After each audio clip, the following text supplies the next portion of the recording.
listeners of the Simply Trade podcast news roundup. We're happy to have you back with another, news outlet, some things we found. I'm here in the virtual studio with Andy and Lalo. Hi, guys. Hello. Good morning. Good morning. Great to have you back. Great to have you here with your knowledge, giving some information on these articles that I have chosen for today or not chosen, because the first one is definitely not my choice. It was Lalo's because apparently he likes whiskey. That's what I'm getting from this, because maybe because it's the holidays. So, people tend to drink a little more during the holidays. And there is an article and it says the spirits industry's golden opportunity with new whiskey classification. So basically they're saying that there's a proposed shift in the tariff classification of whiskeys that will allow for substantial excise tax savings by expanding the spirits industry's ability to utilize a tax mitigation provision found in 19 USC 1313 J2, whatever that might mean. You guys probably know.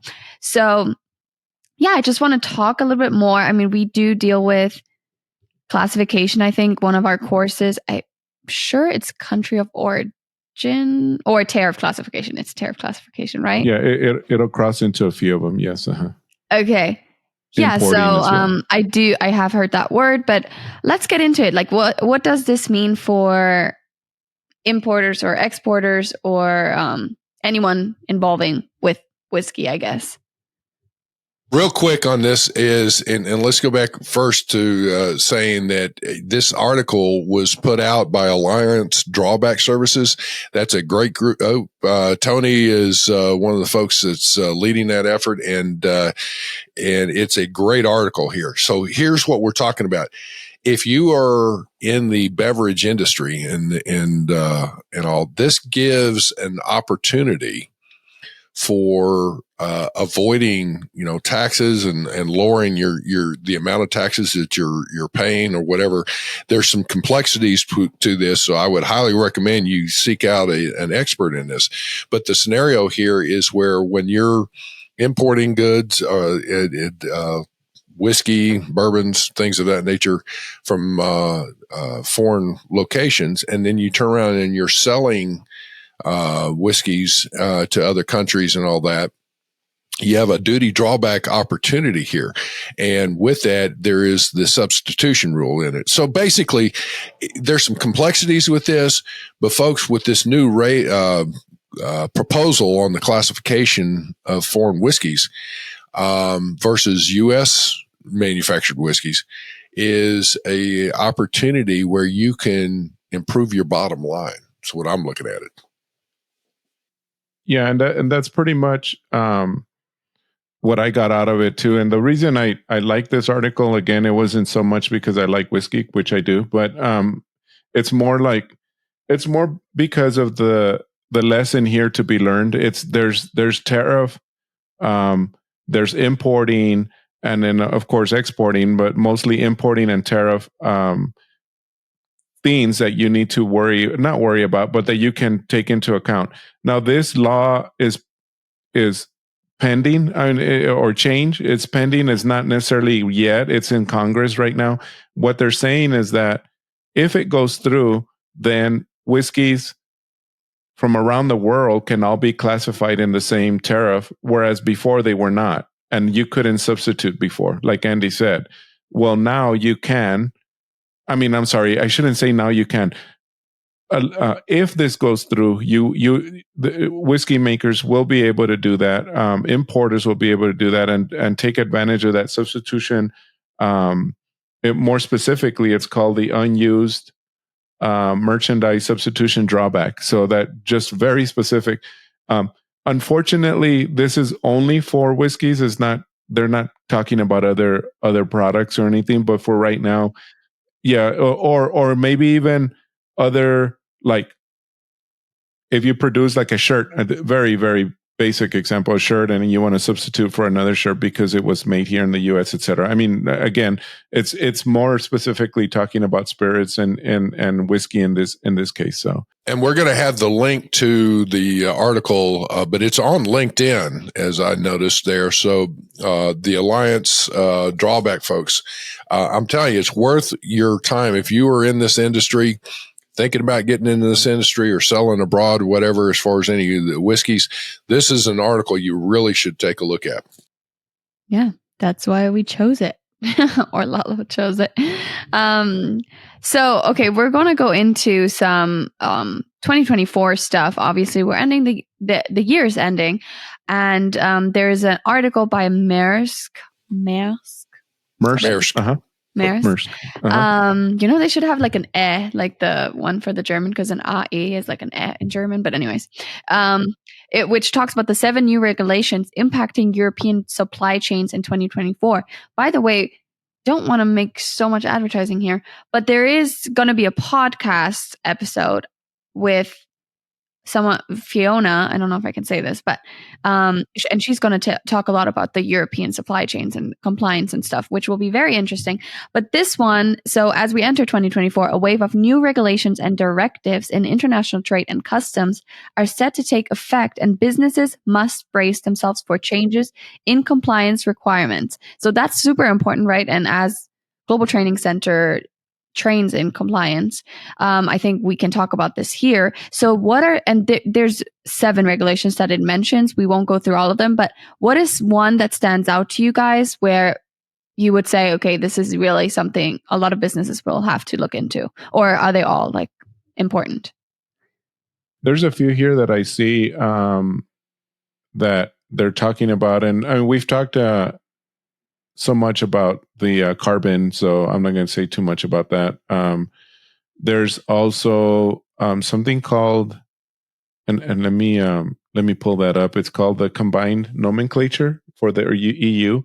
So it's a new version of the that comes into effect on January the 1st, where businesses will be trading products with updated or new CN codes that they need to update this for their customs declarations, just to avoid any fines, duties, etc., and delays. So I felt like that one was big because if we're shipping anybody from the US into the EU, just to make sure that they have that in order. I don't see, and there's other stuff on the economic partnership between the EU and Japan, which I think we've talked about as well in the news before.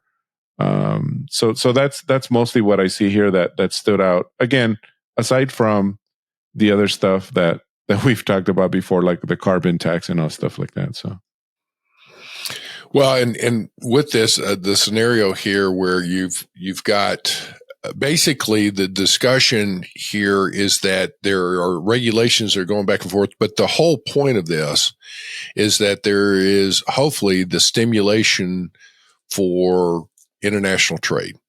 And that's where, you're looking at regulations, you're looking at trying to come up with scenarios where there's standards and whatnot. So what's happening is Europe is trying their efforts to stimulate trade with other countries. And that's what's going on with these different regulations. When you see things like this, it's a case where, if you're interested in that area, you need to take a look to see, is there an opportunity for your company to either import or export into or out of European locations on that. So it's the fact that people are talking about new regulations, trying to relax them or be more stringent or whatever, bodes itself. There's an opportunity there. The question is it going to shut down your opportunity of what you're already doing? So you have to be in a defensive posture,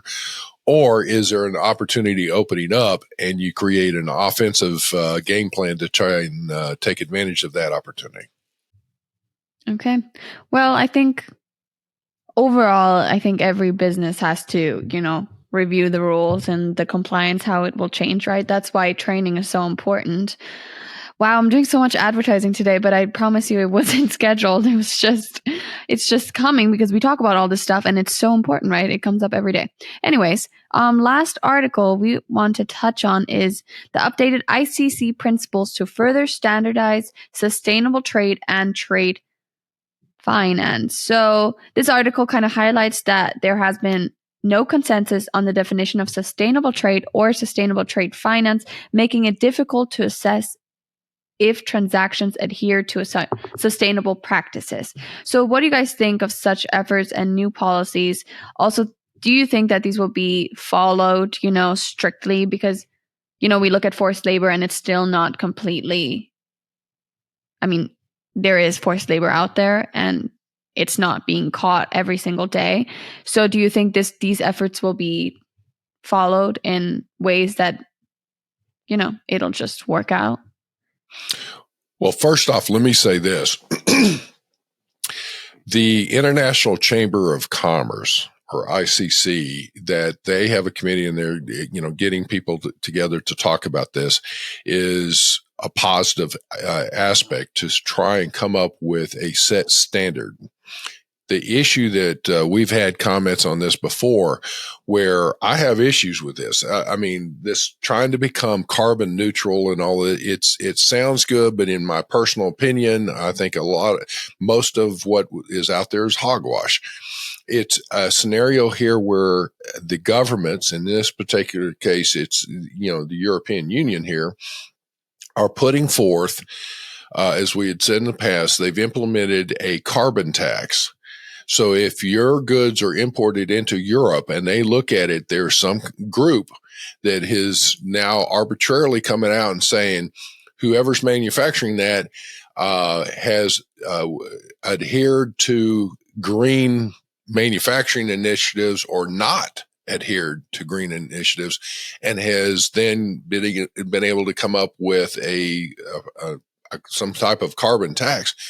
I just see that as just another revenue source for the government. They're really not doing anything with that. So in that, this is the ICC's attempt to try and come up with a standardized way of assessing some of those types of things. All that to say, in the end, it sounds good that we're going to try and go carbon neutral, but in the end, the average consumer is going to pay more in duties and taxes. So it's going to escalate the cost of goods that you buy off the street or in the stores or whatever. Yeah. Okay. Well, I think, all these things are going to come up in 2024. This is not the last time we have talked about it. And we will definitely keep up with all the changes and keep you educated on the news and what's happening in the trade world. I'm going to give you some fun facts. Which is UPS hired 100,000 seasonal staffers last holiday.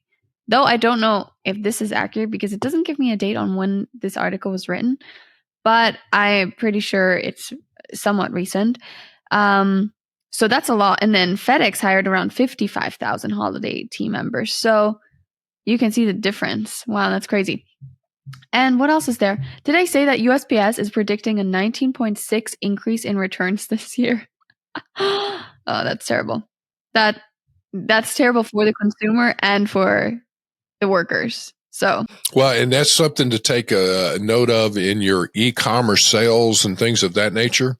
That means almost 20% of e-commerce sales would then be returned, is what the U.S. Post Office is saying. Yeah, well, guess what? 60% of consumers will do more than half of their holiday shopping online. So crazy. But yeah, so that is all we have for you. Again, I want to mention that this week, so this episode will come out on a Monday, and the next day will be our free webinar. You can definitely sign up once you hear this podcast episode, because there's still time and there's no rush on signing up really, because you just jump on the webinar and we'll have some fun with Renee. It'll be really exciting. She has some really, really good things to talk about. I mean, I can't believe it's free. So yeah, jump on there, and we are wishing you a great week. So Thank you very much for joining us. Simply Trade is brought to you by the generous contributions of Global Training Center. You can follow the show and GTC on LinkedIn or Twitter and other social networks. Make sure you check out the show notes in the description for a full rundown of today's show with all the important links. Also, make sure that you share this with a friend and subscribe on your favorite streaming platform. We really like hearing from you.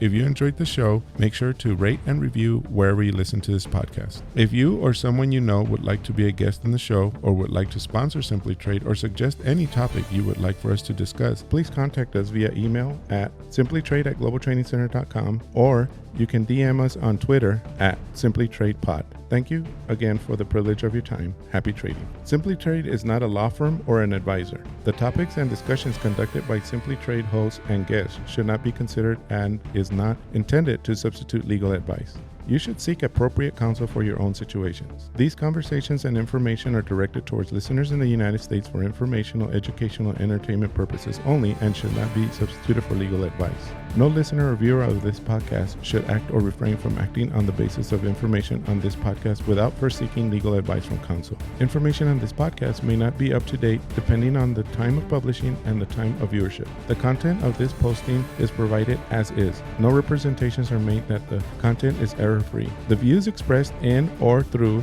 this podcast are those of the individual speakers, not those of their respective employers or Global Training Center as a whole. All liability with respect to actions taken or not taken based on the contents of this podcast are hereby expressly disclaimed.